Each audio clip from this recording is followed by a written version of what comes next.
আসসালামু আলাইকুম সুপ্রিয় দর্শক, আশা করছি আপনারা সবাই ভালো আছেন। দর্শক বন্ধুরা, আজকে আমরা চলে এসেছি ফরিদপুর সদর উপজেলার কানাইপুর ইউনিয়নের বড় মাধবপুর গ্রামে। আজকে আমরা এসেছি এই গ্রামেরই আশিক ভাইয়ের কুল বাগানে। তো আপনারা দেখতে পাচ্ছেন আমি এখন যে কুল বাগানে দাঁড়িয়ে রয়েছি, মাশাআল্লাহ অসাধারণ একটি কুল বাগান। এবং এই কুলের যাত্রী হচ্ছে আগাম ভারত সুন্দরী কুল। আসলে নাম যেরকম, কুল দেখতেও কিন্তু এরকম সুন্দরী। দেখেন তার কালার একদম আগুনের মতো টকটকে কালার। তো এই চারাগুলোর বয়স হচ্ছে 2 বছর। আশিক ভাই আমাদেরকে জানিয়েছেন। আশিক ভাই প্রথম বছরই এই কুল বাগান করে প্রায় প্রথম বছরই প্রায় 10 লক্ষ টাকার মতো আয় করেন বলে আমাদেরকে জানিয়েছেন। তো বর্তমানে উনি প্রায় এখানে প্রায় 240 শতাংশ জমিতে এই কুল চাষ করতেছেন।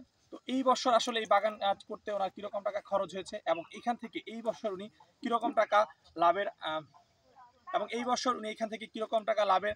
আশা করতেছেন সেই সম্পর্কে আমরা আপনাদেরকে জানাবো। আপনারা যদি এই কুল চাষ করতে চান, কিভাবে চারা রোপণ করবেন, কিভাবে এই চারা পরিচর্যা করবেন, সেই সম্পর্কে আমরা আপনাদেরকে বিস্তারিত জানাবো। তো দর্শক বন্ধুরা, চলুন আমরা আশিক ভাইয়ের সাথে কথা বলি এবং আপনাদেরকে বিস্তারিত জানাই। আরেকবার